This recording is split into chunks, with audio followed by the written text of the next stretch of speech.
पहाड़ों में सीज़न चला है चेरी का, खुमानी का। तो खुमानी जो है हमारे हिमाचल प्रदेश में बहुत ज़्यादा मतलब पहाड़ी क्षेत्रों में पाया जाता है और बहुत ज़्यादा टेस्टी होता है। तो ये देखिए, तो मैं आपको ये देखिए दिखाती हूँ। तो खाने में ना ये बहुत टेस्टी होता है। तो इसका जो अंदर का अंदर होता है वो भी तोड़ के खा कर मीठा होता है। तो मुझे तो ये बहुत ज़्यादा पसंद है, तो मैं इसको खा रही हूँ। और मंडियों में ना खूब बिक रहा है। हम तो बिल्कुल इसको प्रैक्टिकल खाते, जैसे बचपन में खाते थे वैसे ही खा रहे हैं। तो खाते खाते मैं आपको एक चीज़ बताती हूँ, बात बताती हूँ, सॉरी।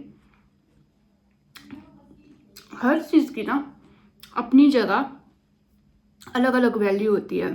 तो जैसे यही खुमानी जब हमें ग्रामीण क्षेत्रों में मिलता है ना, तो हम क्या करते हैं, जैसे किसी के खेत में लगा हो तो हम क्या है जाके ले आते हैं, क्योंकि पहाड़ी क्षेत्रों में ना आदान प्रदान बहुत होता है। अगर आपके घर में पलम है और मेरे घर में नाशपाती है, आपके घर में चेरी है और किसी और के घर में आड़ू है, तो एक दूसरे को आदान प्रदान कर देते हैं। और पहाड़ी क्षेत्रों में ये भी बुरा नहीं मानते हैं कि मान लो रास्ते में अगर आपका पेड़ है और आपके पेड़ में बहुत सारे फल लगे हैं, कोई और खा ले तो बुरा नहीं मानते हैं। लेकिन ग्रामीण क्षेत्र में हम जब चलते फिरते पेड़ से निकाल के उस चीज़ को खाते हैं ना, तो उसकी वैल्यू नहीं होती है, क्योंकि हम उसको ना बिना मूल्य के वो चीज़ हम तक पहुँच रही है। और जब यही खुमानी जब पैक होके बिजनेस के तौर पे मंडियों में आती है, ऐसे पैक होके, ये शिमला फल मंडी के अंदर इसका कीमत था 250 के आसपास।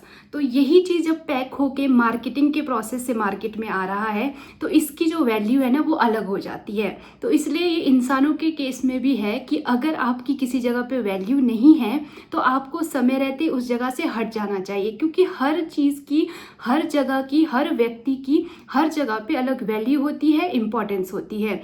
और सेकंड, ये खुमानी जो है पहाड़ी क्षेत्रों का एक नया जो है, मतलब एक हिसाब से आपका बिजनेस बन सकता है। जो घरों में होता है तो ये ऐसे ही पड़ा है, वैल्यू भी नहीं है इस चीज़ की। आपके पड़ोस में भी लोगों के पास खुमानी है, आपके पास भी है, तो ये क्या है ना, ये ज़्यादा चलने वाला फल तो है नहीं। इसको काट के सुखा दिया तो अलग बात है, बाकी ये चलता तो नहीं है। तो अगर ये उस जगह पे है तो इसकी वैल्यू नहीं है। अगर आप इसी को ही पैक करके अच्छा धो के फ्रेश सुखा के आप इसको मार्केट में लाओगे और इसके छिलके सुखा के ड्राई फ्रूट्स की तरह बेचोगे तो इसकी वैल्यू अलग है। तो इसलिए व्यक्ति के लाइफ में भी ऐसा ही होता है कि किसी जगह पे हो सकता है आपकी वैल्यू ना हो, लेकिन हो सकता है आपकी वैल्यू किसी और जगह बहुत ज़्यादा हो। इसलिए अपनी वैल्यू को समझते हुए, खुद को इम्पोर्टेंस देते हुए, जिस जगह आपकी वैल्यू नहीं है वहाँ पे समय से हट जाइए।